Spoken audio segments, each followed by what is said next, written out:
तो कैसे हैं आप सब। पिछली वीडियो में हमने इंडेक्स नंबर के पार्ट 1, 2, 3 कर लिया है, जिसमें हमने जो इंडेक्स नंबर होता है वो क्या होता है ये भी समझ लिया, क्यों निकालते हैं ये भी समझ लिया, और कितने वे मेथड होते हैं उसके, जैसे कि simple method, Laspeyres method, पास्चे method और फिशर मेथड, ये हमने सब कर लिया है।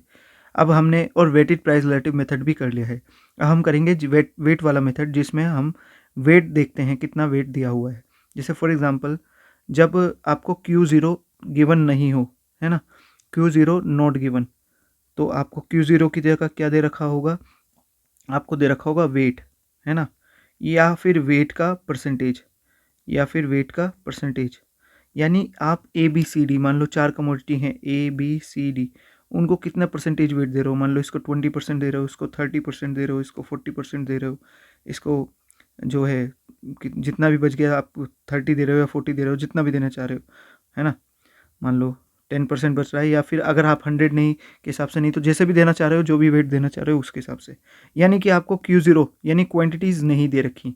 ठीक, जैसे कि एक क्वेश्चन लेकर देखते हैं। मान लीजिए क्वेश्चन नंबर, अब ये 4 है क्योंकि पिछली वीडियो तक हमने 3 क्वेश्चन कर लिए हैं। मान लीजिए क्वेश्चन नंबर 4 है और 3 कमोडिटी दे रखी हैं A, B और C। ठीक है, और आपको प्राइस दे रखा है 2020 का, प्राइस दे रखा है आपको 2021 का, और आपको वेट दे रखा है। ठीक है, तो ये दे रखा है आपको 20, 40, 40, ये आपको दे रखा है 100, 80, 80, और वेट दे रखा है आपको 40, 20, 100। ठीक है, तो ये जैसे कि आपको पता ही है ये क्या चीज़ें हैं, ये आपको पता है ये P0 होता है और ये P1 होता है। तो हम सबसे पहले इसमें क्या निकालेंगे, R निकालेंगे। R का फॉर्मूला क्या होता है हमारा, P1 अपॉन P0 इंटू 100। ठीक, तो हमारा P1 ये 100 है, 100 के नीचे 20 रख देंगे, इंटू 100 कर देंगे। ठीक, इसी तरह 80 के नीचे हम 40 रख देंगे, इंटू 100 कर देंगे। इसी तरह 80 के नीचे 40 रख देंगे, इंटू 100 कर देंगे। अब देखो ये निकल कर आएगा हमारा, कितना आएगा, ये आएगा 500। ये निकल कर आएगा हमारा, कितना आएगा, 200। ये कितना निकल कर आएगा, 200। ठीक, और अब जब हम इसका RW निकालेंगे, यानी वेट से इसको मल्टीप्लाई करेंगे, तो ये आएगा 5 चौक 20,000। ये भी आएगा आपका 2 दूनी 4,000, ये पूरा 20,000 आएगा। ये भी आपका 20,000 आएगा। जब इसका आप टोटल करेंगे, ये जो है हमारा RW, इसका जब टोटल करेंगे तो निकल कर आएगा 44,000। और जब हम W का टोटल करेंगे तो इसका टोटल आएगा 160। हमारा जो वेटेड मेथड का फॉर्मूला है वो होता है P01 is equal to sigma RW upon sigma W। Sigma RW हमारा कितना आया है, वो आया हमारा 44,000, और सिग्मा W आया हमारा 160। जब हम इसको सॉल्व करेंगे तो आंसर आएगा हमारा 275। तो इसका मतलब हमारा प्राइस इंडेक्स आ गया 275। इसका मतलब होता है कि 175% जो है प्राइस बढ़े हुए हैं, 175% प्राइस क्या हुए हैं, इंक्रीज हुए हैं।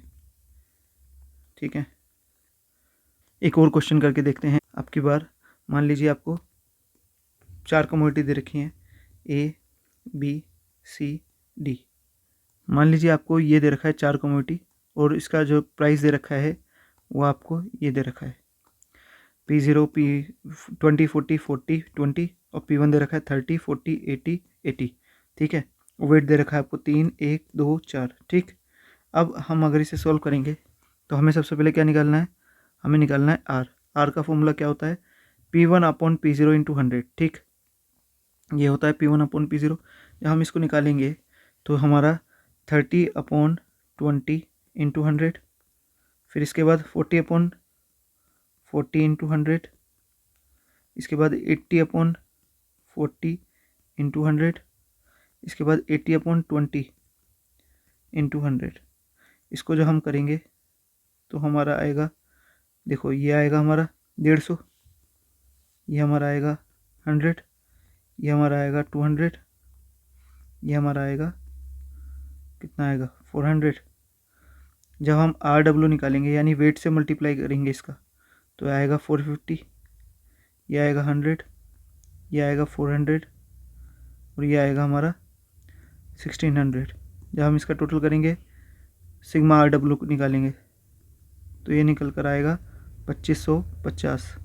और जब हम इस वैल्यू को यहाँ रखेंगे 2550 और सिग्मा डब्ल्यू हमें दे रखा है, जो वेट है इसका जो टोटल है वो निकल कर आएगा 10। तो हम इसको रखेंगे तो 0 से 0 काटेंगे तो आंसर आ जाएगा 255। तो देखा आपने कितना आसान है इसको निकालना। तो एक क्वेश्चन आपको खुद करना है, ये वाला क्वेश्चन, जिसमें आपको मैं बता देता हूँ। P0 दे रखा है 20 40 40 यानी 20 40 40। P1 दे रखा है 60 80 80 यानी 60 80 80 और वेट दे रखा है 40 20 100 यानी 40 20 100। ये क्वेश्चन आपको खुद करना है, ठीक है। अब तक हमने इंडेक्स नंबर में सारे फॉर्मूलाज देख लिए हैं, जो कि सिंपल, लेस्पियर, पैचे, फिशर और वेटेड प्राइस रिलेटिव मेथड और वेटेड वाला जिसमें वेट गिवन हो, क्वांटिटी ना गिवन हो। तो अब इसके बाद इसमें थ्योरी आती है। अगर आपको थ्योरी के लिए वीडियो चाहिए अलग से तो मुझे कमेंट कर देना। और थोड़ा सा मैं ब्रीफ में बता दूं इसमें थ्योरी क्या होती है। ये होता है कि इंडेक्स नंबर क्या होता है। इंडेक्स नंबर एक जो है एक इंडिकेटर है जो कि हम जो over the period of time जो चेंज आता है क्वांटिटी में या वेरिएबल में वो निकालता है, चाहे वो प्राइस में हो, चाहे क्वांटिटी में हो, चाहे किसी और चीज़ में हो। तो जो प्राइस इंडेक्स होता है उसका क्या इंपॉर्टेंस होता है, उसका ये इंपॉर्टेंस होता है कि वो गवर्नमेंट के लिए भी यूज़फुल होता है। गवर्नमेंट उसको बेसिस पे पॉलिसीज़ बनाती है। गवर्नमेंट देखती है कि कितना प्राइस में चेंज आया है, कितनी इन्फ्लेशन चल रही है, कितनी महंगाई चल रही है, कितना लोगों का जीवन यापन की लागत है और गरीबों के लिए क्या दिक्कत है इसमें। अगर प्राइस इंडेक्स ज़्यादा बढ़ जाता है इसका मतलब महंगाई ज़्यादा है, इन्फ्लेशन ज़्यादा है। तो और इसमें एक और चीज़ है, गवर्नमेंट क्वांटिटी देखती है कि जो गुड्स की क्वांटिटी है पिछले साल की तुलना में कितनी बढ़ गई है, या फिर और भी चीज़ें देखती है। तो गवर्नमेंट के लिए यूज़फुल है, बिजनेस के लिए यूज़फुल है, सेंसेक्स वगैरह के लिए यूज़फुल है, ये हमारे फोरकास्टिंग के लिए। तो ये सब चीज़ें इसकी जो है बेनिफिट्स हैं, इंपॉर्टेंस है इंडेक्स नंबर का। इसकी लिमिटेशंस भी हैं कुछ, यानी कमियां हैं। तो इंडेक्स नंबर जो है उसको कैलकुलेट करने के लिए एक्सपीरियंस की आवश्यकता होती है। इंडेक्स नंबर जो होता है उसके लिए बेस ईयर होना ज़रूरी है। अगर आपके पास बेस ईयर नहीं है, आधार वर्ष नहीं है, तो आप नहीं निकाल सकते, यानी किसकी तुलना में निकालोगे। दूसरी चीज़, अगर बेस ईयर का डेटा अवेलेबल नहीं है तो भी दिक्कत आएगी। चौथी चीज़, अगर आप बेस ईयर ले रहे हो तो आपको करेक्ट बेस ईयर लेना पड़ेगा। ऐसा बेस ईयर आप नहीं ले सकते जिसमें वॉर हुआ हो, जो नॉर्मल ईयर ना हो, जो नॉर्मल वर्ष ना हो, सामान्य वर्ष ना हो, ठीक है। तो इस तरह बेस ईयर, अगर हमने गलत बेस ईयर ले लिया तो गलत रिजल्ट आएगा। तो ये हमारी लिमिटेशंस, कमियां हैं इंडेक्स नंबर की। तो अब तक हमने इंडेक्स नंबर की थ्योरी और न्यूमेरिकल दोनों कर लिए हैं। अगर आगे चाहिए इसकी वीडियो तो मुझे कमेंट कर देना। तब तक के लिए शुक्रिया।